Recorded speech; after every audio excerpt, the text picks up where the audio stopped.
All righty, it's time for Max Keiser and the Keiser Report along with Stacey Herbert. You know, we got some more clarity in the Middle East now because Trump has taken a position. The position is, as you might hear on the streets of New York City, fakakta. However, it does put into base relief some of the players, what the antagonism is all about, and like what we can expect. Will the desert become glass? Who knows, Stacey? Yes, it looks like Trump has really set in a Game of Thrones sort of event in the past week, and that is he has basically thrown Qatar under the bus. Remember, 10,000 U.S. troops are there at CENTCOM and this huge military base in Qatar. We've been to Qatar, or Qatar, whatever they say on the news out there, and you know, we've been there, and it's basically a U.S. military base of Qatar. And here we have the geopolitics of the whole Iranian situation, and we have a little independent sovereign nation with a lot of money from natural gas. And because of that money, what did they have? More sovereignty than most little nations. And therefore, they were able to have their own independent foreign policy, independent of Saudi Arabia. And Saudi Arabia didn't like that. Trump has said, okay, let's gang up on them. Yeah, you know, the point of the huge military base in Qatar, I say Qatar, is to protect Qatar from Saudi Arabia. That's why Americans have 40, 50,000 troops or something like that, a lot of troops, a lot of military hardware. And now Trump is saying to Riyadh in Saudi Arabia that the problem is Qatar. So a lot of other allies of America, like Germany would be a great example. Germany, you should be on alert now. Trump will say to you one day, you're not our ally anymore. The reason we have 50,000 U.S. troops in Germany is not to protect you from anybody. As a matter of fact, the people we thought you were being protected from, we're now allies with them. You're in their crosshairs, and you can expect to be bombed at any second. That's Trump's message to Germany, as I've been saying now for years. Germany now has to pick a side. America's not your ally. The UK is not your ally. I've been saying that for many years. Max Keiser, the king of kings of German descent, trying to help out my homeboys over there in Berlin and Munich. Hopefully you'll listen. Well, okay. Now, Trump says, you know, he tweeted that so good to see the Saudi Arabia visit with the king and 50 countries already paying off. They said they would take a hard line on funding, extremism, and all reference was pointing to Qatar. Perhaps this will be the beginning of the end to the horror of terrorism. Yes, Qatar did finance terrorism. Yes, they were financing ISIS and Al-Qaeda, but so was Saudi Arabia. So the fact is, we're still going to have the issue of terrorism. We've had yet another act of terrorism in the UK. I want to say, you know, one thing that did not go mentioned in the press much once we had this other London Bridge attack was a headline that I linked to from 2008, and many of my British followers and friends were very surprised that this had even happened and been reported back in 2008. And this was in the Guardian newspaper, and the headline reads, BAE secret papers reveal threats from Saudi prince. Saudi Arabia's rulers threatened to make it easier for terrorists to attack London unless corruption investigations into their arms deals were halted, according to court documents revealed yesterday. Previously, secret files describe how investigators were told they faced another 7/7 and the loss of British lives on British streets if they pressed on with their inquiries into the Saudis carried out the threat to cut off intelligence. So Prince Bandar had, according to the documents released in the court case back in 2008, had visited London in December 2006, threatened Tony Blair that if the prosecution, the Serious Fraud Office, continued their investigation into the £1 billion slush fund that he received, Bandar received for all his prostitutes and all that sort of stuff that he has in London, well, that he would not give information or help them, and they might be subject to another 7/7 bus bombing. Yeah, this was not a conspiracy theory. This was a verifiable story that was carried by the Financial Times and the press around the world. We covered it in shock and amazement at the time. Prince Bandar, Saudi prince, telling Tony Blair in number 10 Downing Street, a sitting prime minister, threatening an act of terrorism to kill Londoners in London unless they called off this Serious Fraud Office investigation into the BAE slush fund. And the response from the British political class was, we don't care. And now, in fact, Theresa May wants to disband the Serious Fraud Office and put it into the hands of a non-independent regulator, even though they're toothless and they were cowed by a Saudi prince and they are completely ineffective. They want to make it even less effective. So what does this tell us? It tells us that One, the political establishment in the United Kingdom curries terrorism. They favor terrorism, they support terrorism as a money spinner. Two, the real enemy in this world is Saudi Arabia, not frickin' Qatar. Well, Qatar is also a financer of terrorism, we must establish, and this is the case. The emails from leaked from Hillary Clinton showed that the State Department knows it. They're involved as well. I'm just saying that Saudi Arabia, you know, this is a game of thrones. This is who has the most money for weapons deals. Qatar has a lot of money, but they're a small nation. Saudi Arabia just gave $350 billion to the U.S. They gave another $100 billion deal to the UK. So there, you know, it's all about money. It's not necessarily about what they say. They shriek. Here, Donald Trump is shrieking, "Oh, be afraid of terror! Be afraid of terror! Be afraid of terror!" But just that terror, and not that terror. Now, Bandar, of course, disappeared from the scene. He's just evaporated. He sold off all his U.S. properties, including in Colorado. He sold his last mansion there, $49 million back in just a few years ago, to John Paulson, who is always there to pick up the assets of after some act of financial terrorism or economic terrorism or just plain old terrorism. Yes, the hedge fund industry is an active participant in the global financing of terror. And Qatar is, of course, not a virgin in this case. They're not without guilt. They're not completely innocent when looking at. There's two primary Sunni Wahhabist-like countries in the world, Saudi Arabia and Qatar. Yeah, they're both Wahhabi. So they're both Wahhabi. Yeah.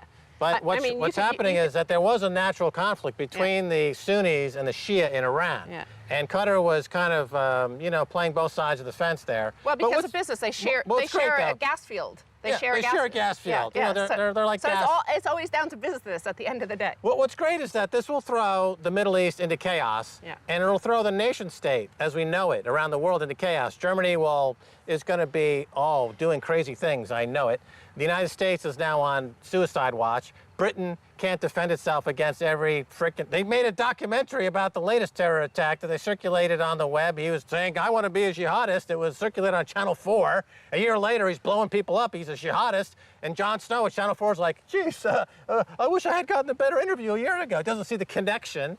But this will, of course, pave the way for Bitcoin and other cryptocurrencies, because the nation state, as we know it, is dead. But let's move back to Saudi Arabia, the story of Saudi Arabia, the financing of terror, and the financing of weapons deals and IPOs, because IPOs, we mentioned the financial markets, and we have a big headline here, and it links New York and London. Kingdom come. New York may be a long shot for Aramco IPO. A New York Stock Exchange listing would be too legally and politically risky, said Robin Mills, CEO of Kamar Energy and a former Shell executive, adding that the most likely outcome for a global Aramco listing would involve London. So, you know, Saudi Aramco is supposed to be IPOing 5% of the company, which would value it at $2 trillion.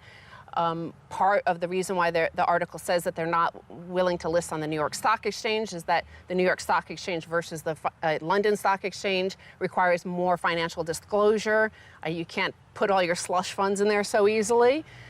Also, post 9/11 and this new law that the Congress passed under Obama, despite Obama fighting very, very hard and threatening to veto it, and he tried to veto it. His veto got overturned. He wanted, basically now Americans are allowed to sue Saudi Arabia for the 9/11 attacks. Within 6 months of that passing the Congress, there have been 7 lawsuits filed. So they don't want, Saudi Arabia doesn't want their assets in the United States. Part of the reason why Bandar probably sold all his properties in Colorado on the cheap at a huge discount to what he wanted to John Paulson. I can't think of anything more disrespectful to the victims of the Westminster Bridge killings, the London Bridge killings, and the Manchester killings than for London to allow their killers to go public through London and to cash out based on the killing. So if you figure there's 40 or 50 dead people from jihadists of these 3 attacks, monetize that over $1 trillion offering, each death's worth something like $150 billion or something like that. That's the way you got to look at it. That's the calculus that the Tories use, that the political class in Britain use. That how many deaths does it take to get a $2 trillion valuation on London? Remember, London is the place countries go to outsource their fraud. Lehman Brothers crisis went through London. Bernie Madoff went through London. AIG scandal went through London. Global. MF Global scandal went through London. The all of them. So, you know, the fact is they do bring that up, that it's all about money. But first I want to say the act that allows Americans to sue Saudi Arabia passed on September 28th of 2016 when the Congress overrode Obama's veto of the Justice Against Sponsors of Terrorism Act, JASTA. So because of this, they don't want to list in New York. The article then goes on to say, ultimately, Aramco and the global exchanges will be betting that the sheer size of the IPO, which is expected to raise up to $100 billion, will eclipse the politics and not the other way around. Steen Jacobson, chief economist and CIO at Saxo Bank, said Saudi Arabia's $17.5 billion bond issue last year was a lead indicator for the Aramco IPO. Politics is a concern, but the bond offering shows the capital market does not have a political persuasion. Yes, well, as I said, it's extraordinarily disrespectful, and you know, I can't understand why there's not more of a connection being made. Well, I think like that's exactly what he's saying, that politics is an issue, but the capital markets don't have a political persuasion, and that I think is this issue of sovereignty that you're addressing and talking about, because at the end of the day, your national leaders control you through things like patriotism and fear of terrorism, and only they can protect you. But at the meantime, they're appealing to global capital to come to them. So on the one hand, you have, you know, there comes a point where and why do they need global capital to come to them to keep afloat the bonds that are underpinning the corrupt and insolvent UK banks, and to keep interest rates near 0%? If the seriousness about stopping terrorism were real, then the administration, the political class, would lower the cost of terrorism. They would lower the cost of terrorism, and the way to do that... Or they would increase the cost I keep getting those reversed. They would lower increase... is down, up, higher is up. It's hard to put my hat on away from Wall Street onto a non-Wall Street. Yes, you need to raise the cost of terrorism. Yes. You need to raise the cost of terrorism, yeah, which includes the cost of funds. But again, if you ask 100 British people and you said, the choice is another London Bridge attack, that's one outcome, or two, your house prices would move down 20% in value, which would you prefer, to avoid the attack or the house price depreciation? 100 out of 100 would say, I don't want my house prices going down. I don't care what that involves. Okay, well, we're going to stay tuned for the second, what? All right, well, stay tuned for the second half. A whole lot more. Don't go away.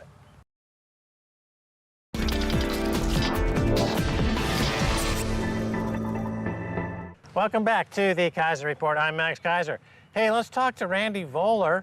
He's the former mayor of this town, Pittsboro, North Carolina, 4 times mayor. He was also the chair of the North Carolina Democratic Party. Randy, welcome back. Good to be back, Max. All right, you're our go-to guy in the Democratic Party. You really keep your finger in the pie and you know what's going on. Let's talk about Hillary Clinton for a couple of minutes here. She's on a blame tour, and she's blaming the DNC. You chair the North Carolina Democratic Party. Your thoughts on what she says about the DNC data failing her, Randy? Well, I really don't think that she should be on this tour. I think in terms of blaming or throwing anyone under the bus, I think she should be shifting her focus. But you know, the data that goes into the to Vote Builder, which most of the state parties use, that comes from the DNC, is data that's coming from the campaigns themselves. So I can understand. I can't speak for other states around the country. I know the data in North Carolina, which comes from the Board of Elections and feeds into the program, is pretty good. Is it accurate to say that the DNC, the Democratic Party, is starting to grow tired of Hillary and the blame shifting and kind of want her to get off stage? Well, there's definitely some people that are saying that. You know, you see different articles coming out where they're saying that I wish she would change focus.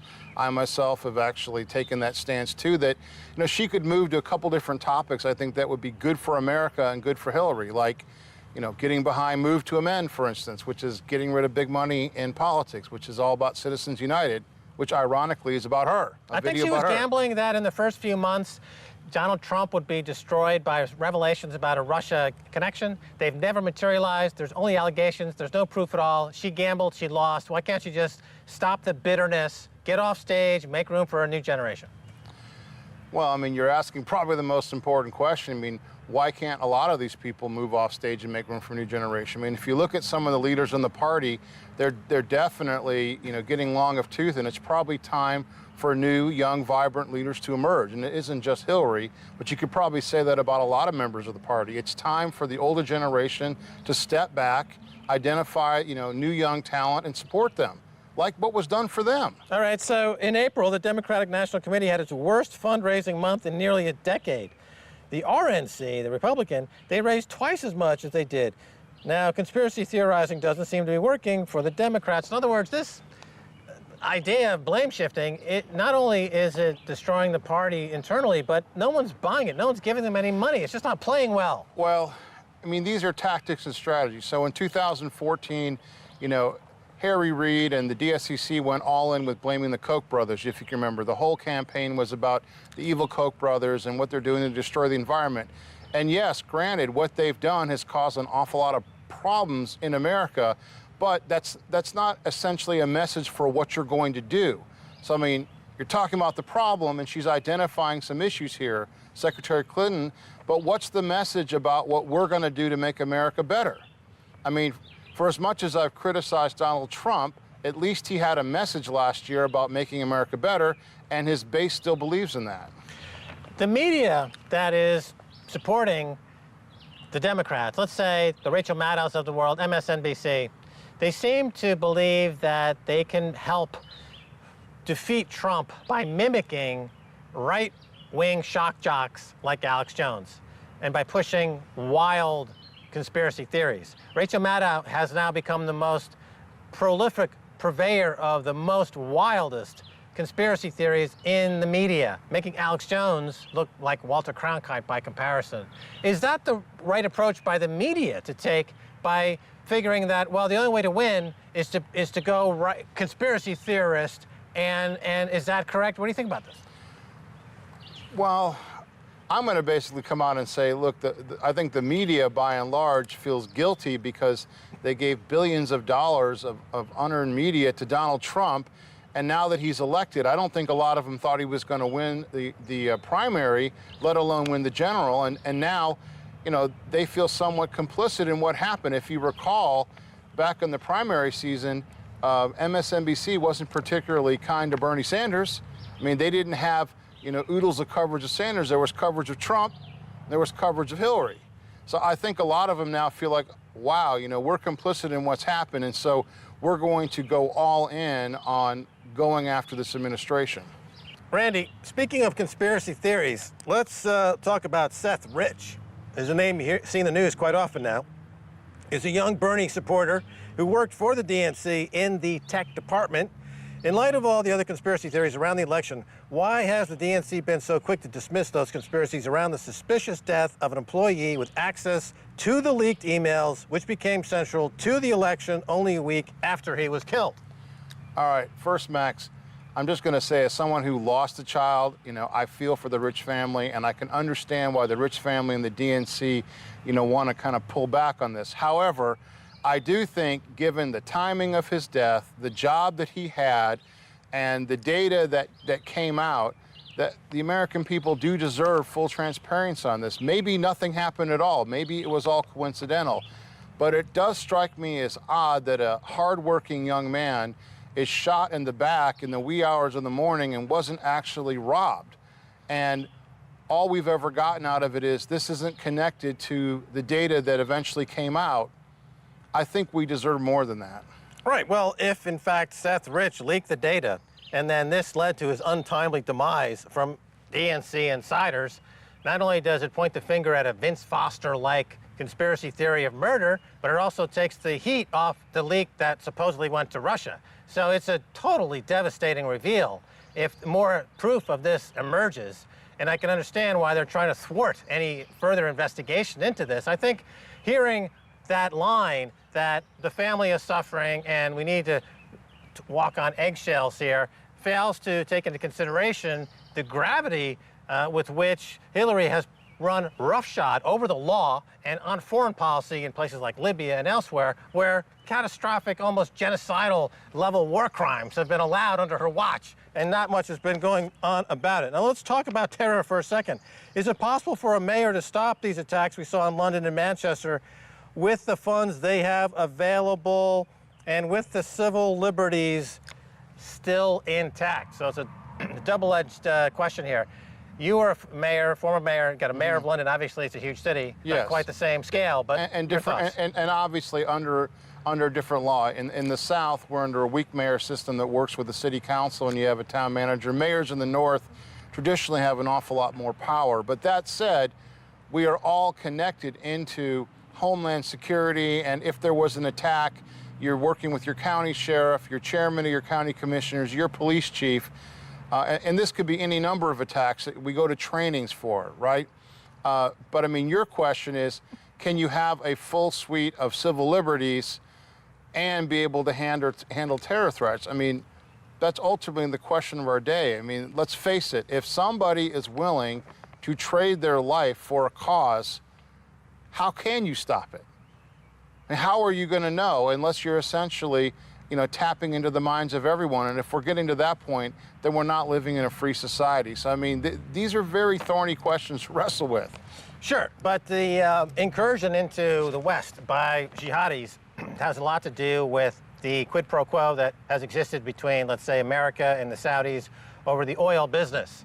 If you look at Adam Curtis's excellent documentary on this, he talks about how the Saudis were allowed to foster Wahhabism, which is quite a poignant strain of jihadism, I guess you could say, extremist ideology, in exchange for access to the oil patch and the petrodollar. So the America and the West bought this terrorism, and the calculation letting a company like Aramco go public through London in a $2 trillion valued public offering at the right at the tail of these horrific terrorist attacks on Westminster Bridge, London Bridge, and Manchester suggests that the political class in Britain accepts terrorism as the cost of doing business. Full stop. Your thought? Well, I mean, these are external costs to a capitalist society, and you could say that about the environment as well. I mean, years ago with what happened in Iraq, there was, a book published called Blowback, which is essentially about the price we've paid in America for our incursions, post World War II. What happened with the CIA in Iran, what happened in Latin America, so forth and so on, right? The policies of the Dulles brothers. You could say that all of this is a form of blowback. And when you look at some of these jihadists, a lot of times they're educated in the West, and they're not poor and struggling. They're actually, the children of immigrants that are now bourgeoisie, that maybe they feel disaffected. Maybe this is how they think they're striking a blow against some form of transnational global hegemony that's essentially, that they feel is actually interfering with their culture. Or, there's any number of reasons, Max, that this could be going on. I guess your original question is, can you stop it? I think one way to stop it is to change our policies in terms of what we do diplomatically worldwide, which we haven't been willing to do. We've been, a hegemonic geopolitical actor for a long time, and in order for the change to occur, we would have to change how we do business around the world. And that's not something I think we're prepared to have that conversation about yet. Right. It may be coming. This idea of moderation needs to go both ways. So if the West is looking at fundamentalist theocratic extremism and saying there needs to be more moderation, some moderation, then there needs to be some self-reflection as well, and look at things like market fundamentalism and the idea of an extremist, innocent ideology that the West is pure and virginal, as we saw after 9/11, that this was attacking purely innocent people that were as innocent as the driven snow. Let's go to that very basis of 9/11. If nobody had died in the towers and it had just been a property crime, $1 billion property crime, could we have justified going to war? You need to have the blood of the lamb. You have to have people dying. Had the building just been blown up and fall in, like you saw on Fight Club, right, where they're blowing up the buildings and no one's dying, would America really have gotten behind these wars? The answer is no. Right. And so what we're really getting down to is who's benefiting from the current system. So a question I'd ask you is, ever since the Bretton Woods Accords, we settle our oil contracts in dollars, right? Well, who's pushing against sustainable energy? And in whose interest is it to not have sustainable energy, but to continue to have this burgeoning, oil market? Okay, fair enough. People Good who question. benefit from the money. Let's pick up on that in another segment if you have time. Sure. All right, fair enough. All right, well, that's going to do it for this edition of the Keiser Report with me, Max Keiser, and Stacey Herbert. I want to thank our guest, Randy Voller, here in Pittsboro, North Carolina, former chair of the North Carolina Democratic Party. If you want to catch us on Twitter, it's Keiser Report. Until next time, bye, y'all.